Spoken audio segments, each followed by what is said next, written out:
time saying it's not true. But if indeed they sent money to me, so what did I violate? What did I violate? Seryoso ka dyan, Tito? Sabi niya, pagpalagay natin may dinala sila sa akin, pero hindi ko naman sinasabing totoo. Ngunit kung totoo mang nagpadala sila ng pera sa akin, anong batas ang nilabag ko?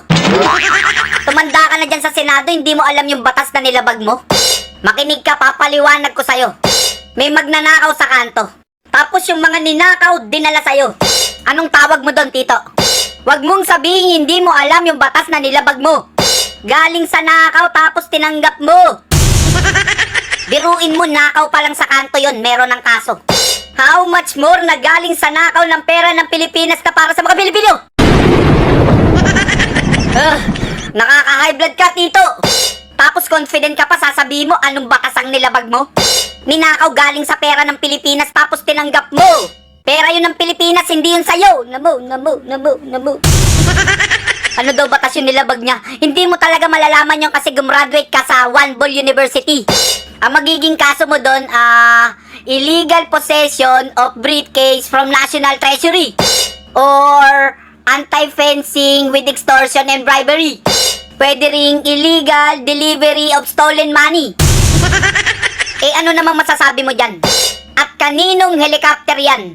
Nagkakarga ng maleta na may tail registration number na RP-C8111. Biruin mo, pinost pa ni Ping Lacson sa mismong FB niya. At parehong-parehong registry number na sinakyan. Pag chinek mo yung aircraft, Augusta Westland AW139 na may registration number na RP-C8111. Private helicopter na may serial number na 31232. So ang tanong, kanino yan? Sinakyan nyo, naka-approve pa kayo, tapos nagkakarga ng maleta yung helicopter na yan. 4.7 billion pesos. Ganyan kalaki ang halaga ng 11 air assets ni Ako Bicol Party List Representative Zaldico base sa listahang isinumite ng Civil Aviation Authority of the Philippines o CAAP sa DPWH. Kabilang ang Gulfstream 350, Bell Helicopter 407, Bell Helicopter 206B3 at Augusta Westland AW 1398. Boom! Aircraft Augusta Westland, duli ka balbon. Nagkakarga ng mali-maletang pera na sinakyan din ni Tito Soto sa kanilakson. Ngayon, alamin natin kung kanino nakarehistro yun. Nakarehistro raw ang mga ito sa Misibis Aviation and Development Corporation, High Tone Construction Development Corporation at QM Builder. Mga kumpanyang may kaugnayan kay Ko ayon sa DPWH. Obvious na. Alam na ng taong bayan ano nangyari. Talagang obvious na. Saksi yung puti mong buhok sa bigote. Alam na ng taong bayan kung anong nangyari. Kaya pilit nyong sinisiraan yung 18 Marines para hindi kayo masakote. Diniliveran ka ng 5 maleta, tapos sumakay kayo ni Lacson sa helicopter na si Saldico yung may-ari. Pamilyar ba yung Misibis Aviation, QM Builder sa High-Tone? Mga kumpanyang may kaugnayan kay Saldico, ayon yan sa bata niyong si Vince Dizon.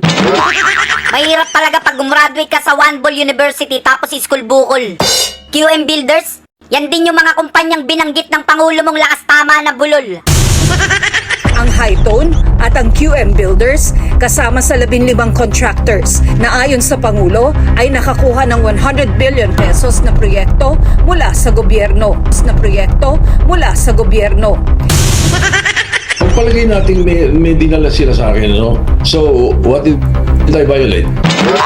Obvious na. Alam na ng taong bayan ano nangyari. Talagang tama ka. Pag pinagtagpi-tagpi mo yung kwento o yung sinabi ng 18 Marines ni Vince Dizon saka yung Pangulo mong lakas tama na bulol, magkatugma. Kaya pala sa hearing si Bryce Hernandez kinindatan mo pa. Humingi po siya. Humingi po. Doon po sa may project. Konting aral lang, konting bulakbol. Ingat kayo sa biyahe. Apo sir. Kayo din po sir. Ingat po kayo sir. Maulan ngayon sir.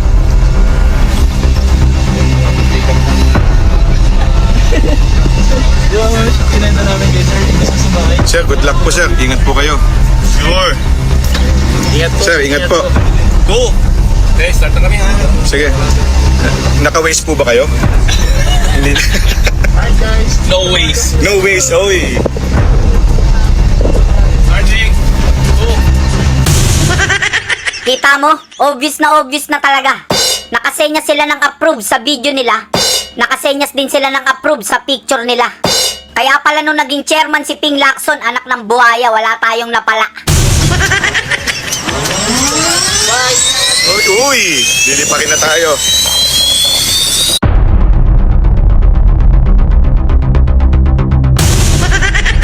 Grabe oh, yan oh. Talagang nagkakarga talaga ng sangkatutak ng mga maleta oh. Para yan sa mga mga maleta boys oh. Kitang-kita mo talagang dami oh. 8 kay Erwin Tulfo, 5 kay Tito Soto. Pagka ganyan yung namumuno, talagang kawawa talaga yung Pilipinas oh. Kaya pala nag-lockdown sa Senado. Ito pa oh, kitang-kita oh, yan oh, sinasakay yung maleta sa sasakyan oh. Obvious talaga oh. Obvious na. Alam na ng taong bayan ano nangyari. Obvious, alam na namin talaga. Wala ka kamera, di ginamit mo sa kampanya. 8 maleta kay Erwin Tulfo, tapos sa'yo 5 maleta. Tapos sasabihin nyo yung laman ng maleta, mangga. Sa kaing nilalagay yung mangga, hindi sa maleta. Tapos ngayon, meron na naman silang bagong propaganda. Sa Senado, meron daw security threat, meron daw banta. Sa inyo yung pulis, sa inyo yung NBI, anong pinagsasabi nyong banta? Dalawa lang yan, gusto nyong mag-declare ng martial law o gusto nyong pigilan yung hearing ni SP Cayetano at Senator Marcoleta. May security threat daw pero sila nakapag-meeting. Pwede silang mag-meeting pero hindi pwedeng mag-hearing. May security threat daw para lockdown yung ending. Wala sila gibuhat sa Senado kaya giharangan yung babwire. Di sila makasulod kaya wala hearing. Bakit ba pilit kayong gumagawa ng paraan para yung hearing mahinto? Sigurado ko utos siya ng Pangulo mong malakas ang tama sa ulo. Kung sila Senator Marcoleta yung senador ng bayan, sila Tito Soto naman yung senador ng palasyo. Tinatawag na kargador yung mga Marines para mapagtakpan nila yung mga sarili nilang baho. Resourceful persons they present. Let me call on them 18 kargador. Ganun ba? Kung kargador ang tawag mo sa kanila, bobo, di inamin mo na talaga na meron talagang kinarga. Kung yung 18 Marines ay kargador, anong tawag mo sa sarili mo? Tirador? Or manyakis na senador? Kunwari, galit sa mga kabit, yung pala, siya pala yung promotor. Ikaw pala yung pasimuno ng mga kabit, tapos sa show mo may pagalit-galit ka pa. Ginawa mo pa ng part 1, part 2, tapos hanggang part 10 pa. Kung ikaw kaya gawan ko ng part 1 hanggang part 10, matutuwa ka? Siguro sa loob ng 1 linggo nakakasampung robas ka. Yung 18 Marines daw, kargador ng maleta. Okay na yon, kesa namang kargador ng mga kabit, sabay hagis sa kama. Kapatid mo na nagbigay ng tip na 350,000. Huwag kayo. Hindi nga worth 5,000 pesos yung babae. Alam ba ng asawa niya na nag-tip siya? Palagay ko ginulpi siya. Tapos ang kapal na mukha kakampi daw ng mga inaapi. Dapat dito binubura to ng ganito eh. Tapos palitan ng protektor ng umaapi. Or palitan ng kasabwat ng aapi. I talk to my Ay, tok. Walang niya, bulol ka na naman. Yung mga simpleng words, nirarambol mo na naman. Walang niya, kahit wala kang turntable, nare-remix mo yan. Hindi ko alam kung DJ ka dati kasi yung we cannot figure out bakit nagkaganito. Paano nangyari? Paano tayo napunta rito?